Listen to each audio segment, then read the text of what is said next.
Bapak-bapak, ibu-ibu, para jamaah sekalian yang sama-sama kita hormati, Bapak Haji Ahmad Riyadi dan Bunda Ana, beserta para jamaah sekalian yang insya Allah mudah-mudahan kita semuanya selalu diberkahi, dirahmati dan dimuliakan oleh Allah Subhanahu wa Ta'ala.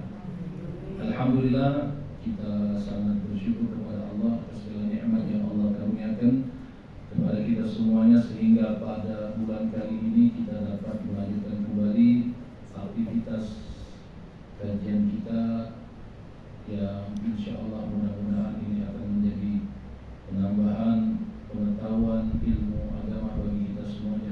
Insya Allah mudah-mudahan bisa kita implementasikan dan kita ejawantahkan dalam kehidupan kita sehari-hari melalui ibadah-ibadah yang sudah disyariatkan oleh Allah Subhanahu wa Ta'ala. Salawat dan salam mudah-mudahan tetap selalu terlimpah curah pada junjungan kita yang agung dan mulia Nabi besar Muhammad sallallahu alaihi wasallam beserta keluarga, sahabat dan umatnya yang istiqamah ila yaumil qiyamah. Baik, ibu-ibu, saya akan masih mengajak ibu untuk bagaimana kita membenahi ibadah sholat kita, karena sholat itu adalah ibadah yang menjadi tolak ukur diterimanya ibadah yang lain.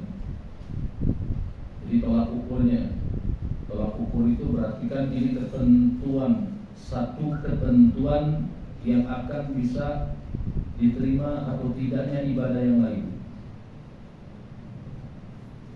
Mau puasa kita sebagus apapun, sedekah sebanyak apapun, dengan kualitasnya atau dengan kuantitasnya, maka kalau sholatnya itu nggak benar,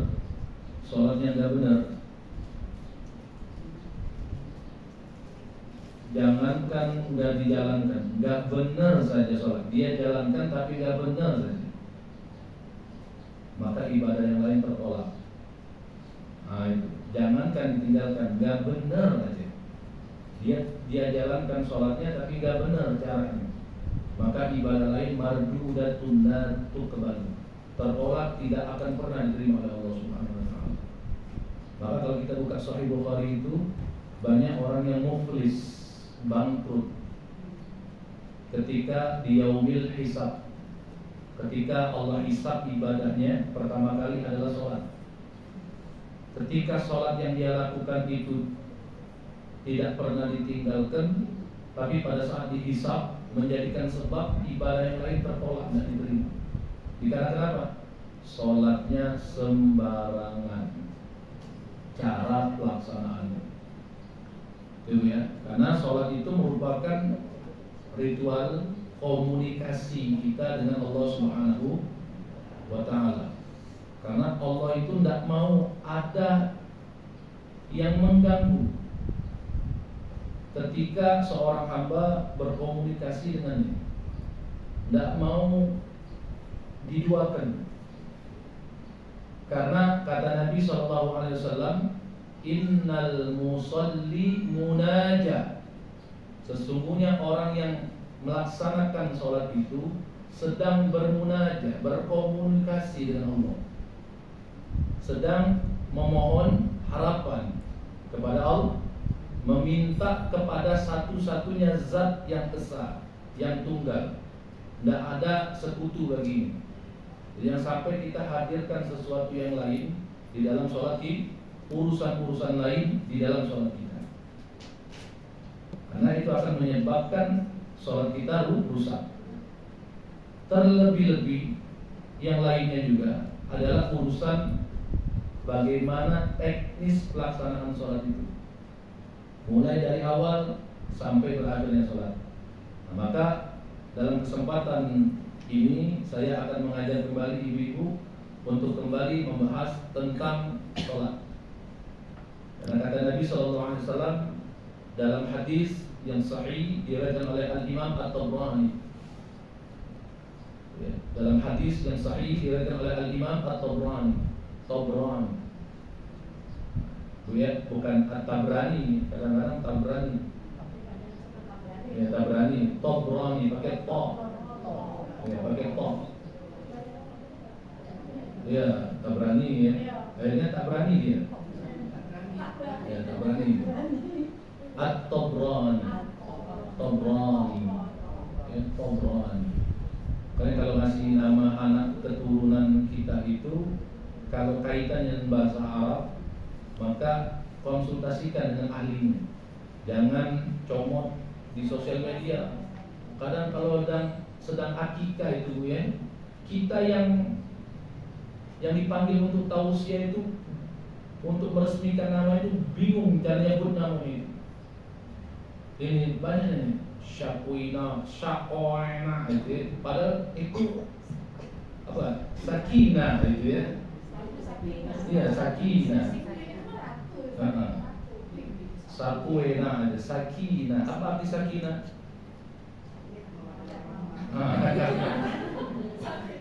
Lanjut namanya. Tapi nggak apa-apa, kita nyentil-nyentil, ada tambahan. Jadi sekali jalan dapat gitu ya. Sakinah, mawaddah, warahmah di dalam Al-Quran itu tuh, sakinah itu akar katanya sakan hanya 10 tempat. Itu plesetan aja itu. Plesetan itu. Iya, itu plesetan itu. Makanya kadang-kadang mohon maaf ya, di Google itu kalau di googling banyak. Bu, saya bukan kebetulan, ditakdirkan memang disiplin ilmu saya sampai kuliah itu, dan aktivitas saya tidak jauh-jauh dari bahasa Arab. Kami dulu itu diwajibkan menghafal 5.000 kosakata supaya bisa baca kitab, bisa menerjemah 5.000 kosakata. 5.000 itu minimal. Kalau 5.000 kosakata bisa hafal, insya Allah dia bisa menerjemahkan. Tapi tidak secara detail, karena ada grammarnya juga harus dipelajari. Sakinah itu akar katanya sakananya 10 tempat. Jadi jangan diartikan tenang. Kadang melihat di Google itu artinya tenang sakinah. Sakinah itu bukan tenang. Yang tenang itu disebut mawaddah. Litaskunu ilaiha. Tujuan menikah itu untuk membentuk sebuah tempat ilaiha, di dalamnya itu, wa ja'ala bainakum mawaddatan wa rahmah. Dijadikan ketenangan dan kasih cinta dan kasih sayang. Mawaddah itu ketenangan loh. Ini sakinahnya di hati ketenangan. Sudah, sakinah itu tempat kita, perahu. Perahunya disebut dengan rumah tangga. Baik. Kata Nabi SAW, Inna awwala ma yuhasabu bihil abdu yawmal qiyamati salah, fa inna salahat salaha sa'iru amali, wa inna fasadat fasada sa'iru amali. Sesungguhnya amal ibadah yang pertama kali yang akan dihisab oleh Allah Subhanahu wa ta'ala adalah perkara sholat. Kalau sholatnya nggak benar, ingat, jangankan ditinggalkan, nggak benar saja, maka ibadah, kalau sholatnya benar, maka ibadah yang lain itu ngikut aja. Wa inna fasadat fasada sa'iru amali. Kalau sholatnya rusak, nggak benar aja, nggak ditinggalkan. Dia sholat, nggak pernah dia tinggalkan, tapi nggak benar. Fasada sa'iru amali. Ini pakai fasada itu fi'lul maudhi. Dalam bahasa Inggris itu simple past tense, bentuk kata kerja lampau. Fasada sa'iru amali. Rusaklah semua ibadah yang lainnya, tidak akan diterima oleh Allah Subhanahu wa ta'ala. Bayangkan, dia sholat padahal. Kalau sholatnya rusak, ngasal-ngasal maksudnya apa? Enggak dipelajari ilmunya itu, ilmu sholat. Sebelum saya lanjutkan dulu ya, begini. Ibu-ibu ini sama-sama sholat, sama-sama belajar. Sama-sama belajar di berbagai macam majelis ilmu ya. Tolong jangan salah paham dalam implementasinya, penerapannya. Karena dalam penerapan implementasi kita tuh beda-beda. Karena yang menjadi ukuran diterima ibadah sholat kita itu ikhtiar kita belajar. Paham ya? Karena kalau implementasi yang jadi ukurannya, setiap kemampuan kita beda-beda. Nah ini kan belajar sholat nih, belajar sholat. Nah kan prakteknya beda-beda. Kenapa? Pertama, faktornya adalah umur. Yang kedua adalah fisiknya. Yang ketiga, daya ingatnya untuk mengingat apa yang dia pelajari barusan, padahal baru kelam jam. Nah, maka beda orang yang duduk di sini dengan usia kurang dari, mohon maaf, 50 tahun dengan yang di atas 50 tahun, beda. Nah, dia jangan tersinggung yang bocor 50 tahun ini.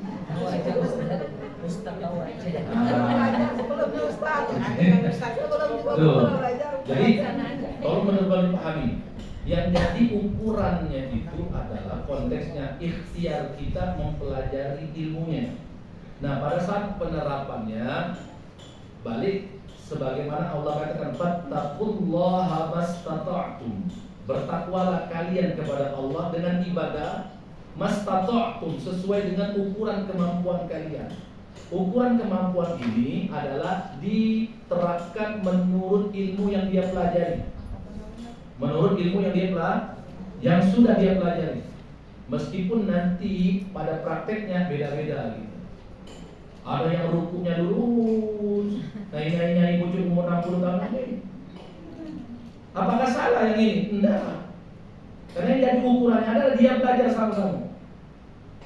Dia nyai ini belajar, yang bukan nyai ini belajar itu. Cuma penerapannya beda tuh ya.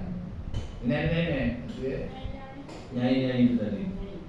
Jadi jangan sampai kalau ukurannya adalah pada saat implementasinya, ini saya yakin nyai pada rubuh kalau sholat ini kalah dengan yang muda-muda umurnya yang masih maksimal dalam menerapkan ini. Baik, sekarang apa yang mau kita bahas? Saya kalau boleh tanya pada Bapak Ibu, seseorang ketika ingin contoh melamar pekerjaan, pasti di tempat pekerjaan itu sebelum kita melamar dia kan buka lowongan. Nah, ketika buka lowongan ada apa kira-kira yang disampaikan? Syarat dan ketentuan. Kalau satu saja syarat yang sudah diberlakukan, sudah disampaikan, diinformasikan itu tidak dipenuhi, kira-kira bagaimana? Gugur ya? Sebelum fight, sebelum tes sudah gugur verifikasinya. Begitu juga dalam sholat. Maka dalam kesempatan ini saya akan bahas tentang syarat-syarat sah sholat. Namun ingat ibu-ibu, saya di berbagai macam tempat yang lain sama, saya tidak mau mengajar dengan model yang sistem cepat kebut itu. Karena fikih ini maknanya apa? Makna fikih pemahaman, ilmu yang harus dipahami, bukan ilmu yang harus cepat khatam. Akhirnya banyak orang yang ketika dia tidak pahami secara detail sudah lewat-lewat aja. Tidak ada bekas, tidak ada athar di dalam ingatan ini. Nah, maka kita akan bahas ini. Bismillahirrahmanirrahim. Wa qala al-mu'allif rahimahullah wa nafa'ana bihi wa ulumihi wa asrari fid dharain amin. Faslun fi bayani syuruti sihhatis shalah. Pasal ini menjelaskan tentang syarat-syarat sahnya salat. Syarat itu apa artinya syarat sah salat? Syarat sah salat itu artinya gampang saja, yang mendefinisikannya gampang saja, tidak usah terlalu rumit. Syarat sah salat itu sesuatu yang wajib dilakukan sebelum, pada saat melaksanakan sholat, sampai berakhirnya sholat. Nah, itu syarat sah sholat. Jadi sebuah kewajiban yang harus dilakukan, dipertahankan mulai sebelum sholat, pada saat melaksanakan sholat, hingga sampai berakhirnya sholat tersebut. Itu syarat sah sholat. kalau syarat sah sholat ini satu saja tidak dilakukan, ya, maka lam tanaqid sholatu, tidak sah sholatnya. Satu saja syaratnya tidak terpenuhi. Sebagaimana tadi saya contohkan, orang masuk kerja dengan syarat dan dilakukan syarat-syaratnya tidak sah, dia tidak lulus verifikasi. Nah, syarat sah sholat ini ada berapa? Di dalam mazhab kita Syafi'i itu ada 8 syarat sah sholat.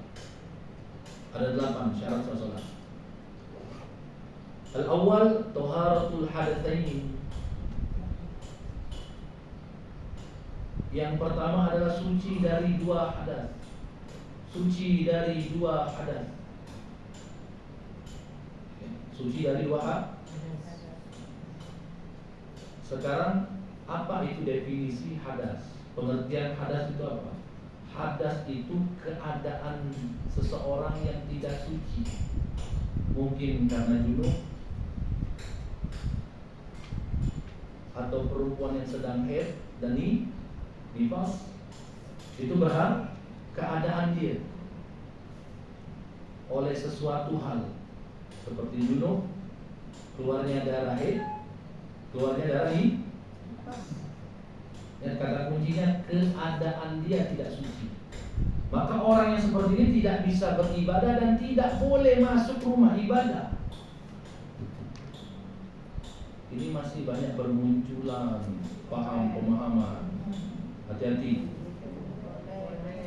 Katanya boleh. Na'udzubillah min dzalik. Ini pendapat dari mana? Oh, ada.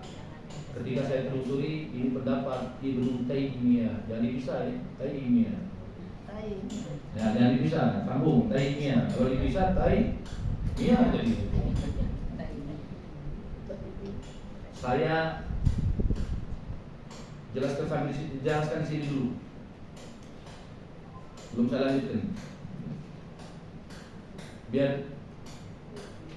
Biar ibu diluruskan pemahaman yang keliru selama ini. Ya, ingat hadas itu keadaan seseorang itu tidak suci, keadaan dia. Ya, jangankan masuk rumah ibadah, sholat saja tidak bisa. Ya, jangankan masuk rumah ibadah, sholat saja tidak bisa. Nah, seseorang itu keadaan yang dinilainya, bukan apa yang saat itu keluar. Walaupun yang keluar itu penyebab dia berhadas. Jadi yang nilai adalah keadaan dia yang sedang tidak suci. Jumhur ulama 4 mazhab, Hanafi, Maliki urutannya ya, Syafi'i, Hambali. Kalau bisa diingat urutannya: Hanafi, Maliki, Syafi'i, Hambali. Mazhab itu ada belasan, Bu. Cuma yang eksis sampai saat ini ada 4. Yang eksis sampai menyari 4. Ya, yang eksis sampai menyari. Mazhab Ahlus Sunnah wal Jamaah. Jumhur ulama 4 mazhab sepakat, ittifaq. Apa ittifaq? Sepakat, muafiq, sepakat. Sebagaimana hadis Nabi yang jalurnya dari Aisyah radhiyallahu taala anha, yang diriwayatkan oleh Imam Bukhari dan Muslim di dalam Sahih Bukhari dan Muslim. La uhillul masjida lihaidin wala lijunubin. Tidak halal, haram seseorang itu yang sedang haid dan junub masuk ke dalam masjid.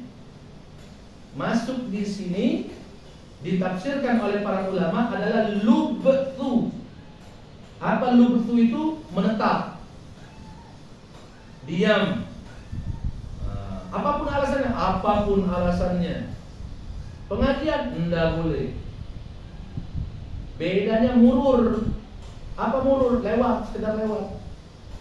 In khafat talwitha. Ini dalil-dalilnya nih. Maka jangan sampai seseorang yang ahli agama ini menjadi pengkhianat ilmu, sehingga riwayat-riwayat seperti ini tidak disampaikan dengan umat untuk melegalkan satu pendapat itu. Ini bahaya. Maka kita ini belajar, termasuk belajar fikih, harus menentukan sanad kita, mata rantai kita. Nah, sanad mata rantai itulah yang kita ikuti, dengan catatan tidak menafikan dan tidak mengatakan salah pendapat yang lain. Nah, itu ya. Jadi sanad mata rantai keilmuan saya banyak kalau dalam urusan fikih ini. Ya, kalau dalam urusan fikih nyambung ke guru-guru saya, termasuk ulama besar yang sekarang ini Al-Habib Umar bin Muhammad bin Salim Al-Hafiz, menyambung pada beliau, karena muridnya beliau adalah guru saya. Terus kepada kitab yang kita pelajari ini, sanad mata rantai saya nyambung kepada yang mengarang kitab ini, walaupun yang mengarang kitab ini hidupnya sebelum abad ke-19, tapi guru saya nyambung sanadnya. Nah, dengan ibu belajar ini menyambung mata rantainya kepada saya, nyambung kepada guru saya terus. Dengan catatan kita belajar fikihnya harus pakai kitabnya, kitab-kitab para ulama. Baik. Jadi hadas itu keadaan seorang. Jangankan masuk ibadah, tempat ibadah, masjid, musholla, sholat saja tidak diperbolehkan. Dalam hadis dari Aisyah tadi, tidak halal, haram, tidak halal, la uhillul masjidah. Lamnya di situ lam larangan, nahyi. Lam larangannya itu berpadu dengan kata kerja bentuk lampau. Dalam bahasa Arab itu, Ibu, kalau kata kerja bentuk lampau berpadu dengan lam larangan, maka larangannya mutlak. Kalau lam larangannya berpadu dengan kata kerja yang continue, maka larangannya tidak mutlak. Contoh, Ibu sering dengar ini, la yashrabanna ahadukum qa'iman. Tidak boleh minum sambil berdiri. Ini pakai kata kerja continue, maka larangannya tidak mutlak. Kenapa? Karena ada dalil yang lain. Bahkan jadi sunnah minum sambil berdiri, yaitu minum air zam-zam menghadap ke kiblat. Maka larangannya tidak mutlak. Maka mohon maaf, ibu-ibu, saya teringat guru-guru saya. Sebelum kau terjun dakwah, pahami dulu bahasa Arab. Kalau tidak paham bahasa Arab, kamu nanti keliru dalam menyampaikan Quran dan hadis. Pasti keliru. Kalau tidak paham bahasa Arab, pelajari dulu grammarnya, tata bahasanya. Maka kalau orang yang sudah siap, mumpuni dari sisi penguasaan bahasanya, maka dia tidak perlu lagi kitab-kitab yang terjemahan, tidak perlu lagi, karena orang yang ngajar sudah siap dengan kemampuan ilmunya. Nah, baik. Meskipun masih banyak yang modal terjemahan itu ya.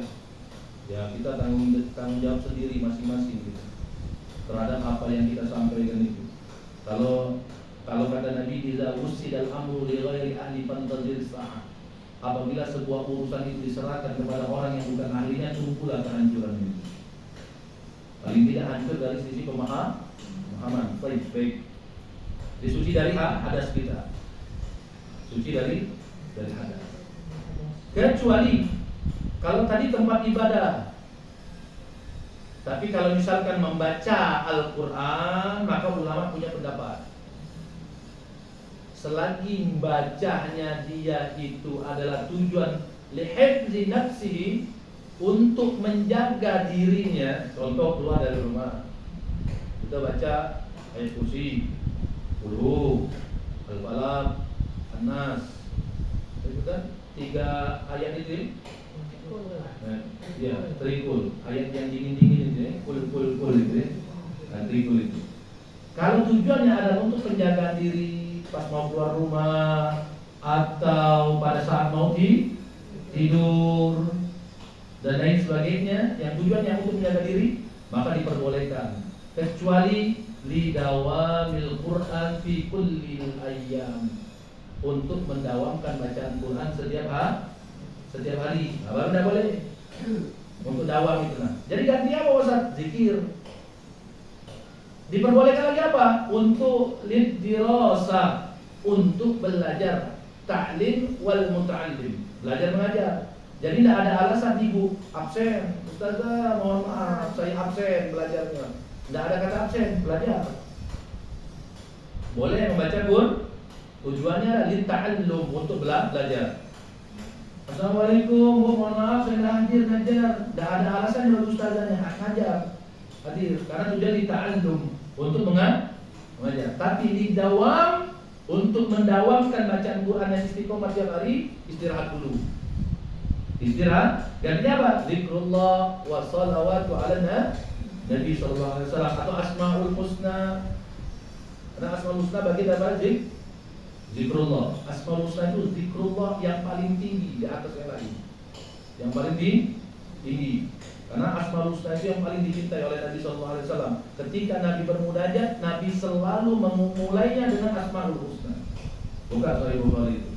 Nabi itu kalau berdoa, beliau itu mengangkat tangannya sambil membaca asmaul husna. Mengangkat tangannya sambil membaca asmaul husna. Ketika ada ismul a'zam, beliau rapatkan tangannya begini. Ya Malikul Mulki ya Dzal Jalali wal Ikram. Beliau rapatkan. Ya Malikul Mulki ya Dzal Jalali wal Ikram. Ya Malikul, bukan ya Malikal ya, ya Malikul. Ya Malikul Mulki ya Dzal Jalali, dirapatkan tangannya. Dirapatkan. Kalau selain itu Rasulullah.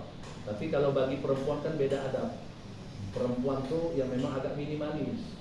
Dari sholat beda agak minimalis. Memang agak keanggunannya itu agak disembunyikan. Gitu ya. Cuma kalau kami dapatkan riwayat itu, Nabi SAW ketika menyebut ya Malikul Mulki ya Dzal Jalali wal Ikram, itu ismul a'zam, beliau langsung rapatkan tangannya. Artinya ini sudah serius ini. Karena dari seluruh asmaul husna itu, kuncinya itu adalah ya Allahnya itu dengan ya Malikul Mulki ya Dzal Jalali wal Ikram, itu kuncinya itu.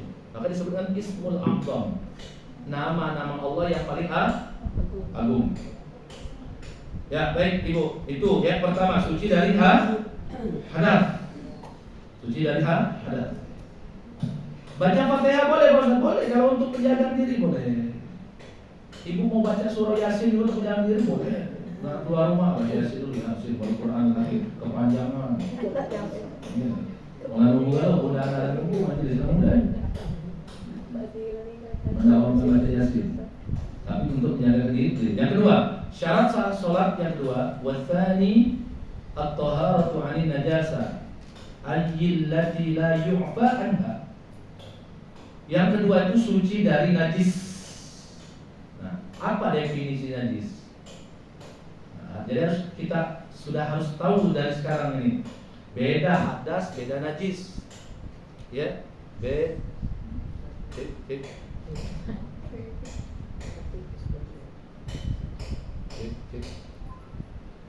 Bus baterai.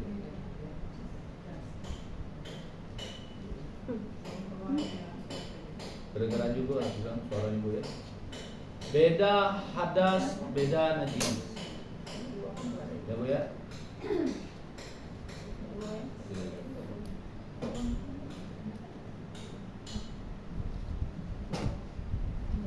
Kalau hadas tadi apa Bun? Keadaannya? Tidak suci, sehingga menghalangi dia untuk beribadah atau masuk tempat ibadah. Jadi Ibu, selama ini pemahaman yang dapat tahu dari mana sumbernya, rupanya ketika ditelaah itu namanya pendapat Ibnu Taimiyah. Dan ingat, jangan dipakai lagi pendapat itu. Saya kasih alasan pendapatnya itu kenapa tidak dipakai. Karena Ibnu Taimiyah itu sesat dari sisi akidah. Ya, sesat dari sisi akidah. Karena saya punya kitab Majmu' Fatawa Ibnu Taimiyah itu sampai 27 jilid. Nah, saya punya kitabnya itu. Ya. Saya beli langsung dari Arab Saudi.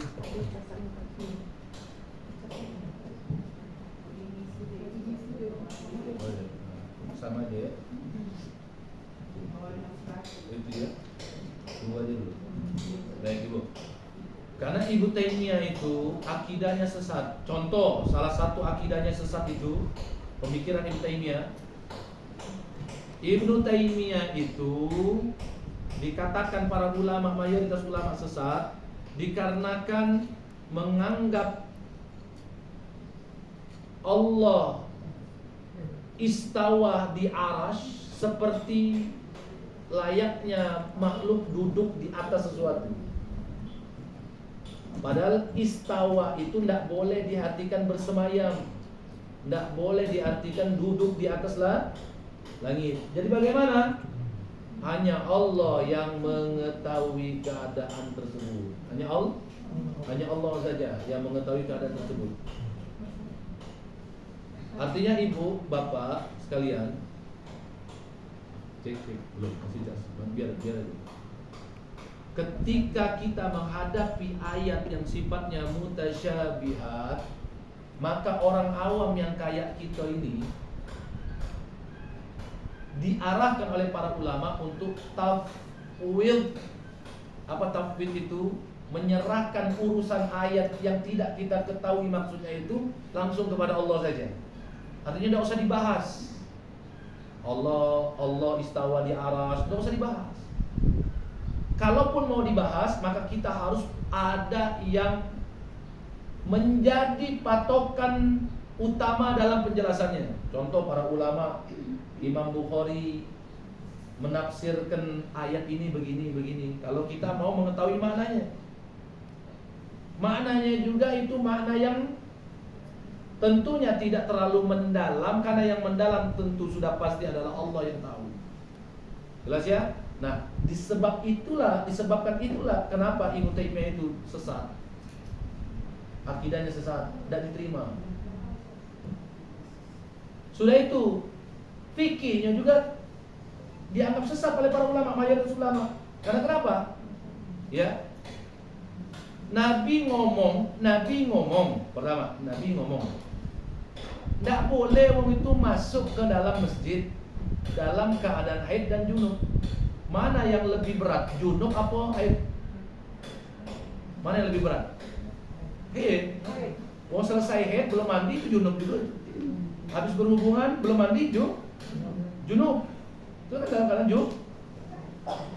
Maka Nabi awali dengan kata haid duluan baru junub. Ya. Yang junub saja Nabi larang masuk ke dalam masjid, apalagi yang haid.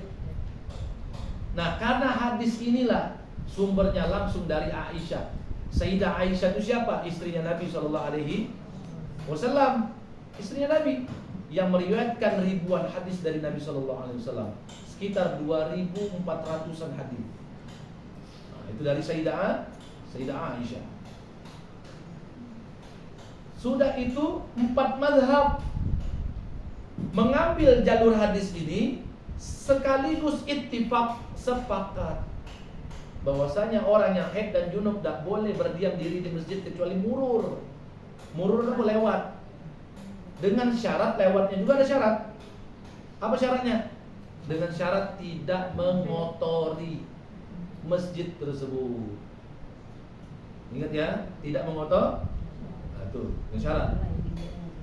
Sedangkan Ibnu Taimiyah menabrak 2 pendapat besar ini. Pertama pendapat Rasulullah, yang kedua pendapat 4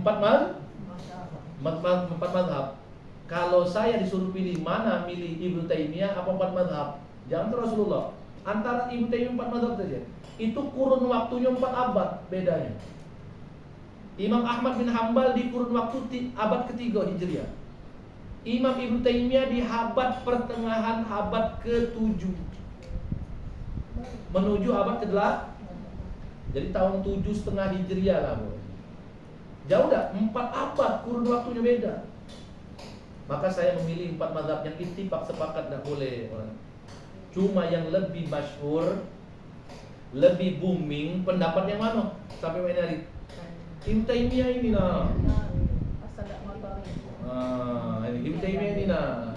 Karena gencar orang posting. Sedangkan pendapat 4 mazhab ini lebih booming di pesantren. Di dunia pesantren. Makanya tugas anak-anak santri itu harus mengajarkan fikih 4 mazhab, salah satu di antaranya Syafi'i, untuk dibumingkan ke setiap majelis-majelis taklim. Makanya majelis taklim itu jangan sampai tidak ada kajian fikih. Karena fikih itu pemungkas dari seluruh ilmu yang lain, Bu.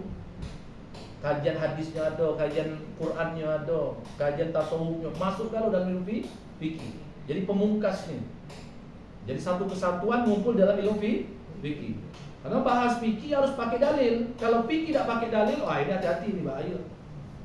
Apalagi kalau sudah, mohon maaf, kalau ada orang yang berceramah membahas sebuah hukum dengan dalil katonyo, ini bahaya nih. Katonyo, kalau menurut aku, hati-hati bahaya ini. Kalau pribadi saya, bahasanya begitu. Kalau pribadi saya, menurut pendapat ulama ini, baru begitu. Menyampaikan dalil. Kalau menurut aku pribadi, waduh, siapa kita? Saya bukan mujtahid yang tidak pandai berijtihad. Saya orang yang mengambil ijtihadnya para ulama. Karena ulama itu pewaris para nabi. Jelas Pak Ibu ya. Nah, yang kedua ini adalah najis. Najis itu zatnya. Kalau hadas tadi keadaan gitu. Kalau najis itu zat. Yang mana zat ini sebab menghalangi kita untuk beribadah dan masuk tempat ibadah. Sebab najis inilah, zat inilah menghalangi kita untuk ibadah dan masuk tempat ibadah. Ada kucing di kaki kita, masuk ke masjid boleh tak? Tak boleh. Makanya orang yang haid itu asal dia tidak mengotori, maka dia boleh murur. Apa murur? Lewat. Nah, syaratnya tidak banyak syarat di rupanya murur itu juga ada syarat. Satu, tidak kotor, tidak mengotori. Yang kedua, ada keperluan. Contoh manggil lakinya, tamu datang ke rumah. Rupanya lakinya lah sudah yai-yai, agak-agak budek dikit. Pak, agak jauh, masuk lagi. Ibu istrinya ini mungkin beda umur jauh, masih muda, masih punya punya waktu keluar haid gitu. Manggillah suaminya ke dalam, asal tidak mengotori tidak masalah. Yang kedua syaratnya apa? Ada tujuan. Atau manggil anaknya yang sedang bermain. Nah, sebelum isya mereka sebelum balik biasanya makan dulu, baru lagi ke masjid lagi. Manggil anaknya. Nah, itu boleh kalau syaratnya terpenuhi. Karena itu tempat suci. Kecuali yang sedang berhadas kecil, baru boleh, Bu. Kalau berhadas kecil, ibu tidak berhadas besar, ikut pengajian di dalam masjid boleh. Di dalam masjid musala boleh. Kalau berhadas kecil. Berhadas kecil itu apa? Ya tidak ada wudu. Tidak ada wudu. Boleh ke masjid musala ikut pengajian boleh. Tidak boleh sholat. Tidak boleh sholat. Tapi dimakruhkan oleh para ulama. Nah, ini jadi pelajaran buat kita. Al-ilmun nur, ilmu itu cahaya. Al-zikru nur. Makanya Asmaul Husna, nur ala nur. Iya, benar itu. Karena zikir itu nur. Al-ilmun nur, al-zikru nur. Dimakruhkan oleh para ulama, orang yang berzikir ya, dimakruhkan tapi bukan dilarang. Maksudnya itu fadilahnya itu dapatnya, dia dapat 100, harus dapat 100, dapatnya 70. Itu ya. Kecuali orang-orang yang sedang berhadas besar, dia cak mana lagi nak bersuci kalau berhadas besar. maka fadilahnya itu dalam keadaan dia berhadas besar. Orang yang berhadas kecil maka akan mempengaruhi fadilah daripada zikir, mempengaruhi daripada fadilah majelis ilmu. Maka ini jadi pelajaran buat kita ibu-ibu. Sebelum, bagi ibu yang tidak berhadas besar, sebelum hadir ke majelis ilmu,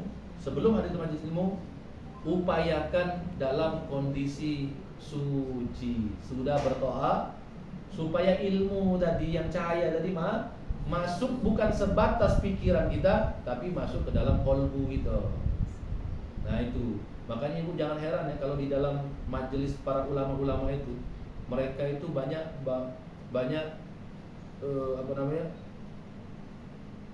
bolak-balik ke tempat wudhu, lagi WC, teko para kiai-kiai juga cah itu. Karena kenapa? Mereka tidak mau ada waktu yang mereka itu lengah dalam keadaan tidak suci.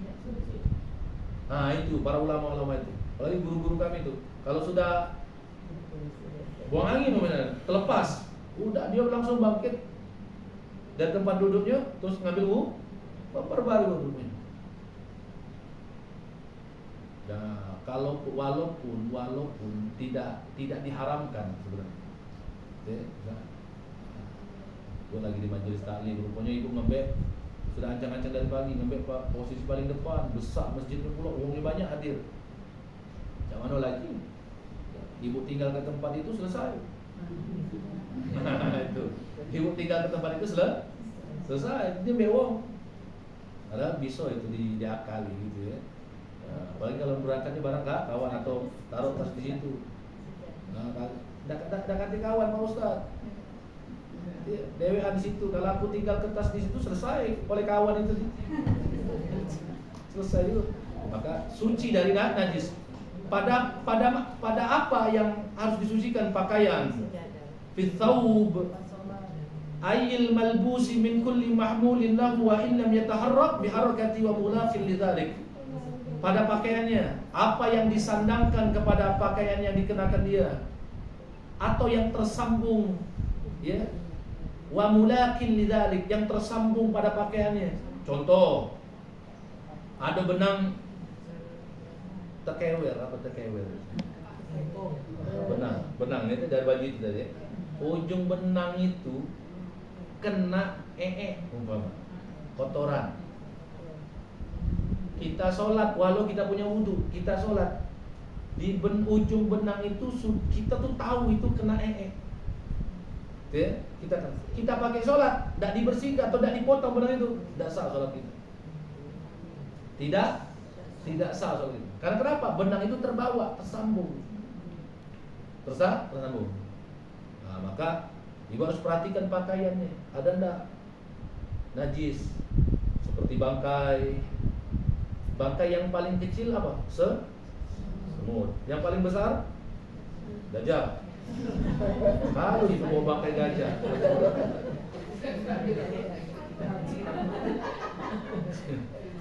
dari mana gajah? Bu ya? Jadi kalau nempel di pakaian, lihat, nempel pakaian. Bu pada saat sholat ibu baru ada semut dah hidup lagi. Kalau semut mati bangkai itu najis. Ibu nengok, maka belum otomatis batal. Dengan catatan ibu langsung gercep, buangnya bagaimana? Ada tata cara, diatur. Bagaimana?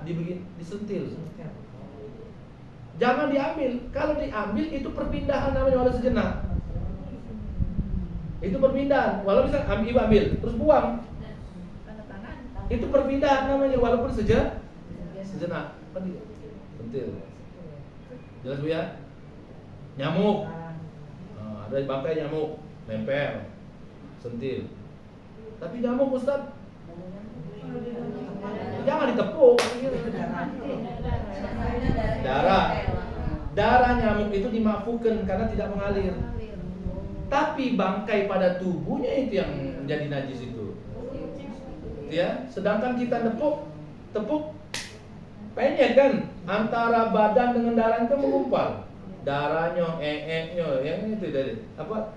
Nyamuk itu tadi. Ya. Nah, jadi mana Pak Ustadz? Ya kondisikan dulu sebelum sholat ruangan, mungkin disemprot terlebih dahulu 5 menit baru sholat. Itu. Bagaimana kalau bagian hewan yang terputus? Nah itu bangkai tidak? Bangkai. Bagian hewan yang terputus dari badannya itu bangkai. Kecuali hewan yang halal dipelihara plus dimakan. Ayam, bulu ayam, tidak masalah. Bulu kambing, tidak masalah. Yang halal dipelihara, halal dimakan. Bulu kucing mana? Haram dimakan, halal dipelihara. Tapi ingat, dijelaskan di sini. Jangan bilang tidak boleh dulu. Jangan bilang tidak boleh dulu. Saya tahu ibu mendapatkan jawabannya tidak boleh langsung kan? Iya enggak? Langsung tidak boleh. Nanti dulu diatur di dalam kitab ini. Jangan tidak boleh-boleh. Pasti dia mengatakan, mohon maaf, yang ibu dapatkan itu pasti mengatakan ada hadis Nabi dari Imam At-Tirmidzi itu. Hah? Nah itu ya. Ya, mengutip hadis dari Imam Tirmidzi. Saya tahu hadis itu dari Imam Tirmidzi. Apapun bagian dari hewan yang terputus itu adalah bangkai. Bangkai itu najis. Di sini ada ukuran bulu. Bulu kucing itu yang sampai dia itu dikatakan tidak dikatakan dimaafkan atau tidak? Dimaafkan atau tidak? Gitu. Wakila, banyak ini pendapat. Wakila annahu ma zada 'ala dinar. Kalau najis bangkai bulu kucing itu tadi sebesar uang 1 dinar. Ini perkataan, ini pendapat pertama dulu nih. Ya, pendapat pertama, wakila innahul kaffu fasa'idan. Kalau bangkai najis bulu kucing itu tadi seukuran telapak tangan. Banyak ini. Banyak pendapat ini. Ya. 3. Wakila ma zada 'alal kaffi. Atau yang sedikit melebihi ukuran telapak tangan. Nah, sedikit. Ada lagi wakila innahu dirhamul baghli fasa'idan. Kalau dia seukuran dirham atau lebih. Nah, segini. Wakila ma zada alaihi, atau yang melebihi 1 dirham. Wakila ma zada ala zufri, atau yang melebihi atas kukunya. Dari seluruh pendapat ini, pendapat yang paling hati-hati dipilih adalah sebesar jempol. Kalau bulu kucing itu sebesar jempol, itu yang diakumulasikan. Kalau nempel, ibu kumpul-kumpul tuh ada tidak sebesar jempol. Kurang gawe ya, nambah gawe ibu. Jadi hemat kali begini. Kalau mau sholat, kondisikan dulu kucingnya. Barang 10 sampai 15 menit sholat kan? Pas lah itu, 15 menit sholat. Qobliyah, fardu dengan ba'di. Pas ya 15 menit. Nah, tempat tadi tebas ke dulu. Adapun yang nempel-nempel selai, 2 helai, 3 helai, perkirakan saja ada sebesar jempol ini. Tidak kan? Hanya kan yang langsung haram-haram ini. Kenapa? Karena bulu hewan yang satu ini halus. Jelas ibu ya? Dan sangat gampang sekali putus lepas. Jelas? Nah, itulah para ulama. Itulah kita harus butuh bantuan para ulama itu tadi dalam memahami batasan-batasan termasuk ukuran najis bulu daripada kucing. Tapi ingat ibu-ibu, kenapa saya suruh kondisikan kucingnya sebelum kita sholat? Oke, bulunya masih dimaafkan dengan ukuran yang bisa dikadarkan. Tapi ketika dia duduk, pantatnya itu. Nah, ini ada masalah. Jelas ya? Mungkin dia habis buang air, buang air besar, air kecil, pup, itu masih ada nempel-nempel. Ustaz, kering sudah, ya walaupun kering tetap najis. Bukan masalah kering atau basah. Jelas Ibu? Baik. Ini saja dulu Ibu ya. Cukup ya?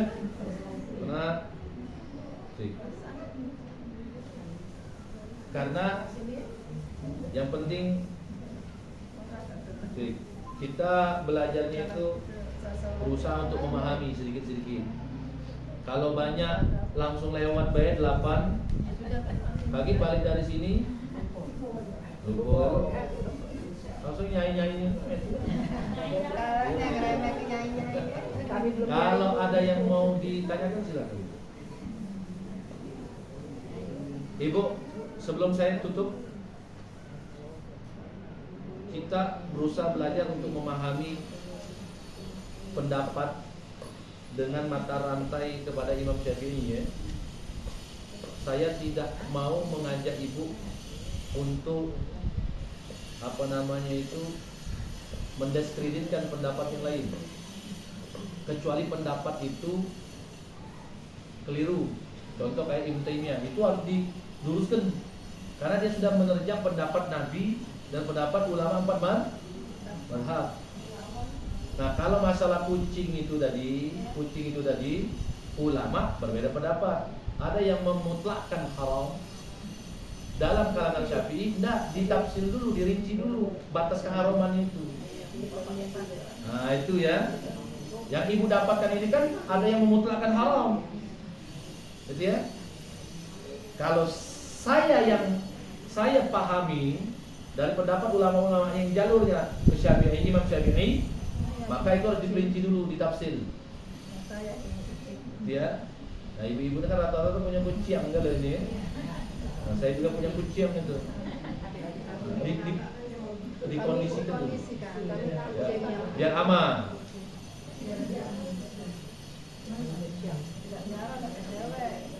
Bu, sedikit lagi, biar tidak mentah ini. Ya, sedikit lagi. Tadi pada pakaian, sudah itu tubuh, ya tubuh kita.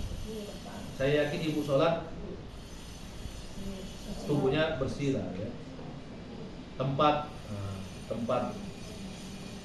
sajadah ibu dilihat dulu, ditengok dulu. Yang dinilai adalah di atas sajadahnya, bukan di bawah. Ingat ya, di atas sajadahnya, bukan di bawah. Umpama ibu sholat Id di jalan, maka yang dinilai adalah di atasnya. Pas diangkat ada di bawahnya itu, sah sholat ibu. Karena dinilai adalah persentuhan langsung dengan kaki. Jelas ya? Jelas Bu ya? Jelas ya? Baik.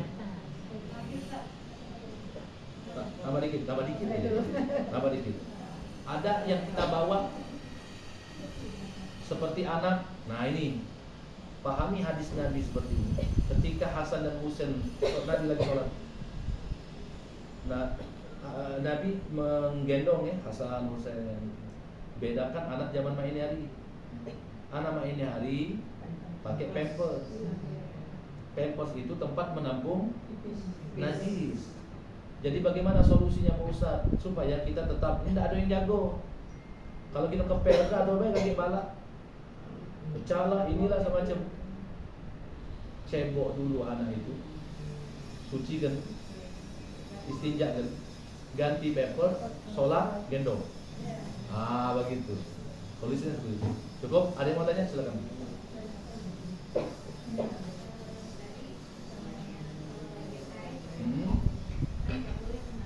Ya.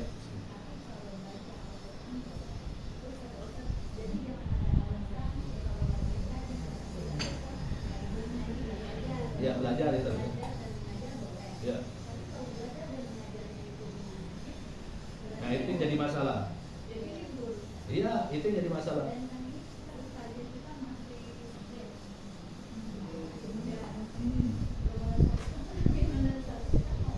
Makanya begini ya. Ini solusi ya. Sebelum saya tawarkan solusi ini, dan ini bukan saya yang buat solusi, ulama gitu ya. Ibu harus pahami dulu sejarah. perempuan dari zaman dahulu. Ingat, masjid ado dari dulu. Ingat ya, ini kuncinya ya, pahami ya. Tapi tidak ada riwayat satupun dari para ulama perempuan kajiannya di masjid musola. Maka sungguh beruntung kajiannya di sini. Perempuan itu memang harus sifatnya kompleks atau eksklusif. Kalau dalam urusan kajian itu seabdol-abdolnya kajian itu perempuan itu harusnya eksklusif, kompleks. Mau banyak mau sedikit, ibu yang penting jalan kajian ini. Jangan ibu kajian tuh untuk apa gitu ya? Kajian untuk belajar. Dan ibu jangan menahan orang buat kajian segala macam. Jadi tempatnya buat kajian, jangan menahan orang. Tidak perlu.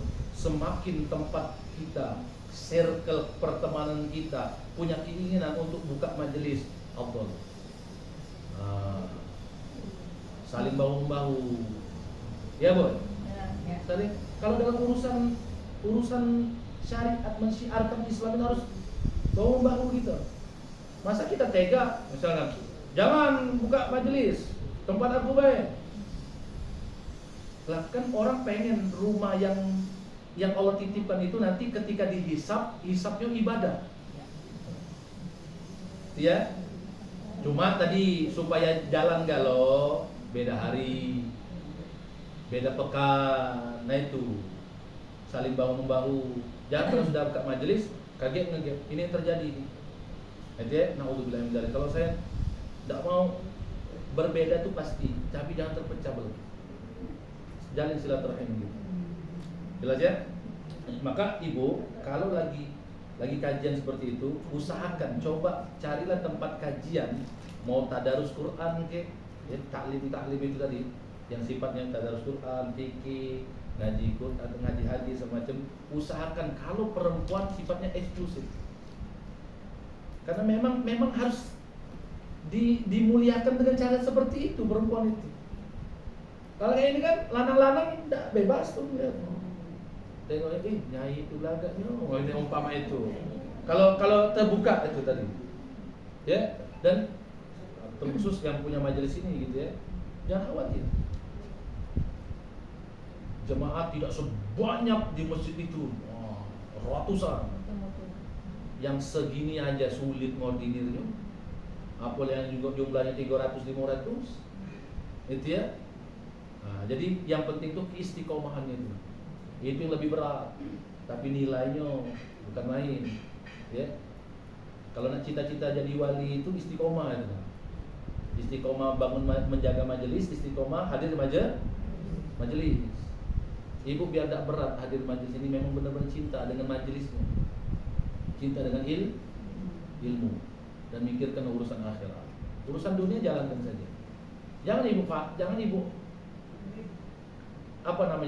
ibu nafikan urusan dunia. Dunia galau itu. Kita masih hidup di dunia. Tidak bisa kita jauh dari dunia. Yang tidak boleh itu diperbudak oleh dunia. Hubbudun.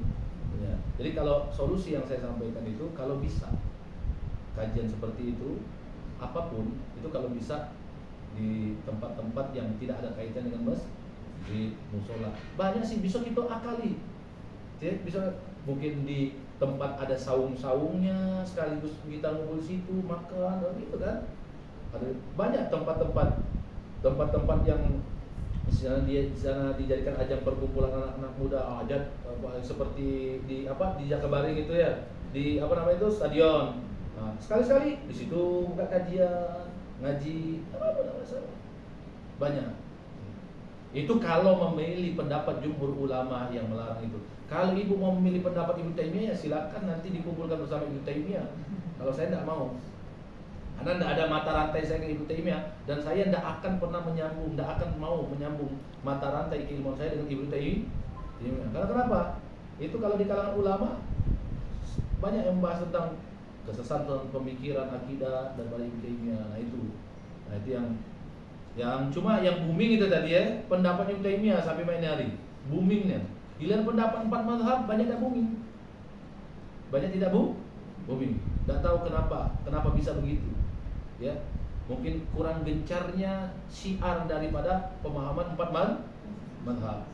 Makanya sampai saat ini saya tetap kekeh ngajar fikih, Karena fikih itu pemungkas seluruh ilmu, cabang-cabang ilmu. Ado galau di situ. Nah, ibarat dokter tuh spesialis. Nah, ini spesialisnya. Saya ambil jalur spesialis fikih. Karena ketika saya bahas fikih, hadis masuk, ayat masuk, perkataan ulama masuk di dalam sini dituangkan. Wallahu taala a'lam bishawab. Ini saja, ibu-ibu. Banyak nanya ini. Ya.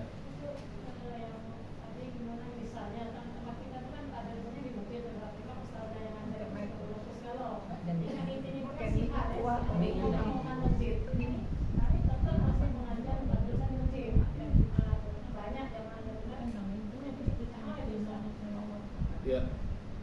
Innama ya'muru masajidallah man amana billah. Kita bahas di tata bahasa dulu ya. Jadi saya tidak jangan sampai memahami ayat Quran pakai terjemahan, tidak boleh. Ini banyak sekarang nih kelompok-kelompok yang pakai terjemahan itu nah. Innama ya'muru, innama itu dalam bahasa Arab adatul hasr. Kata dalam bahasa Arab itu kalau sebuah kalimat kalau diawali dengan kata innama berarti dibatasi. Membatasi maksud di dalam kalimat itu. Contoh lagi ya. Kalau ada dalam kalimat bahasa Arab, berbahasa Arab diawali dengan kata innama, maka maksud di dalam kandungan kalimat itu dibatasi. Nah, sekarang kalau kembali ke ayat itu tadi, siapa yang disuruh oleh Allah memakmurkan masjid? Dibatasi oleh laki-laki saja. Jadi perempuan tidak ada tugas untuk memakmurkan masjid. Ada kata innama itu. Sekali lagi ya, setiap bahasa Arab ini tidak bisa ibu tolak karena sudah di awal kata innama. Setiap kalimat bahasa Arab kalau diawali dengan kata innama terbatas maksudnya. Contoh, ada lagi innama amruhu idza arada syai'an ayyaqula lahu kun fayakun. Sekarang saya tanya, pakai innama ada itu di ayat itu? Berarti kata innama yang Allah pakai itu membatasi maksud kan kalau apa maksud di dalam ayat innama amruhu idza arada syai'an ayyaqula lahu kun fayakun? Kun fayakunnya itu milik siapa? Mutlak milik Allah. Maka Allah menggunakan kata innama. Jelas Ibu? Nah itulah Bu, bedanya orang menjelaskan ayat Quran berbahasa Arab, hadis, dengan dia menjelaskan itu menggunakan tata bahasa. Tapi kalau terjemahan, coba cek terjemahannya, tidak ada yang modern itu. Kalau terjebak pada terjemahan, seolah-olah yang memakmurkan masjid seluruh umat Islam. Perempuan itu tugasnya adalah untuk menjaga muruahnya, kehormatannya, keanggunannya, dieksklusifkan. Contoh, punten mohon maaf. Kenapa sekarang ini banyak gencar orang yang hijrah pakai cadar, pakai burdah, pakai niqab segala macam? Hah? Kenapa seperti itu? Karena memang begitulah yang aturannya. Memang perempuan itu memang harus dieksklusifkan begitu. Keindahannya hanya bisa dinikmati oleh orang yang berhak. Oleh orang yang berhak. Jelas Bu ya? Nah, balik lagi itu tadi. Yang bertugas memakmurkan masjid adalah laki-laki muslim.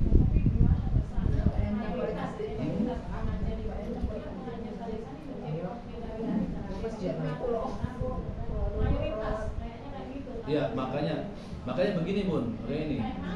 Memang keadaannya. Ya, saya jelaskan dulu. Makanya sekarang ini kita ini harus butuh orang yang untuk menjelaskan itu kepada para ibu-ibu ini. Betul. Saya masih punya tempat majelis yang kajiannya itu di masjid atau musola. Di masjid atau musola. Ya, betul. Tapi kita harus meluruskan mereka. Rata-rata alasan mereka kan untuk mensyiarkan, untuk memakmurkan masjid. Maka jawaban saya adalah seperti itu. Yang memakmurkan masjid itu dikhususkan bagi laki-laki. Dalilnya banyak. Afdhalus sholat, afdhalus sholalir rajul fi masjid. Afdolnya sholat bagi laki-laki itu di masjid. Afdolnya sholat bagi perempuan itu kata Nabi apa? Fi baitiha, di dalam rumahnya masing-masing. Semakin menjorok ke dalam, semakin mana yang lebih afdol antara ruang tamu dengan kamarnya? Nah, menjorok ke dalamnya bukan sampai ke dapur, bukan. Ya, salah paham. Kalau sampai menjorok ke dalam.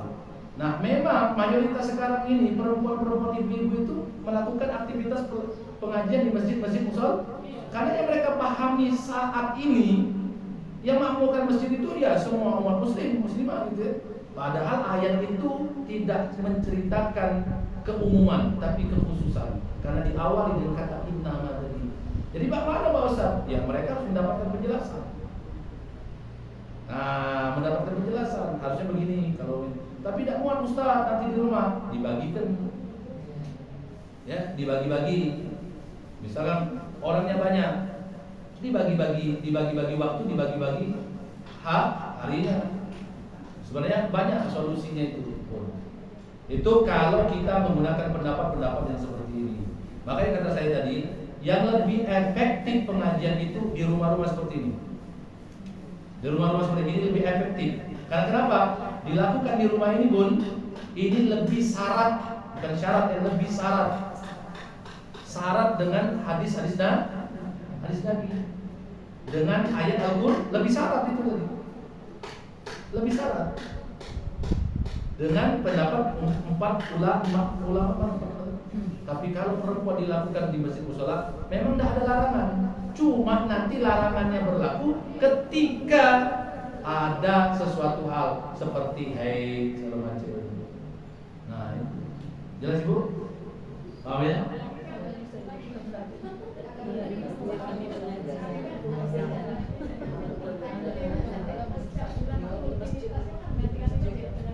Ya.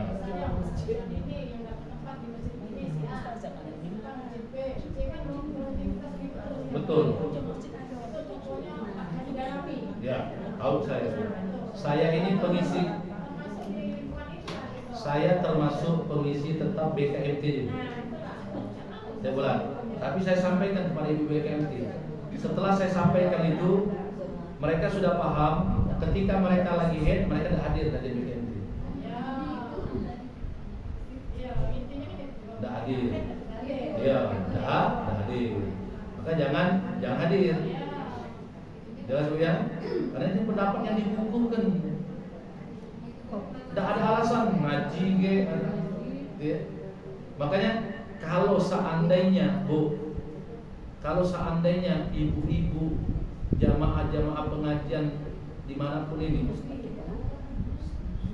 maksimal belajar fikihnya, maka dia tidak akan mencoba menerapkan keluar daripada apa yang dipelajari. Nah itu, ya. Makanya saya suka menggalakkan. Ayolah ibu-ibu pengajian di mana-mana pun, panggil ustadz yang paham fikih, belajar fikih. BKMT itu semenjak kepengurusan yang sekarang itu sudah dibuat sistemnya. Setiap bulan kajian fikih. Jadi tidak ada semacam tausiah umum gitu lah. Kalaupun tausiah umum itu pasti ada acara perayaan Hari Besar Islam. Nah itu Bu ya. Jangan sampai mubazir ketika hadir. Kalau tausiah umum itu kan ya yang salah bukan ustaz sebenarnya. Nanti takutnya kalau kajian umum itu kan beda-beda ustaz. Nanti beda lagi pendapatnya. Tidak masalah sebenarnya. Ini kan misalkan seminggu sekali. Kajian fikihnya 1 kali. Betul. Yang lainnya ganti-ganti ustaz, tidak masalah. Tapi yang kita ikuti tuntunannya dalam masalah teknis beribadah, fikih yang kita pelajari. Nah itu Bu ya.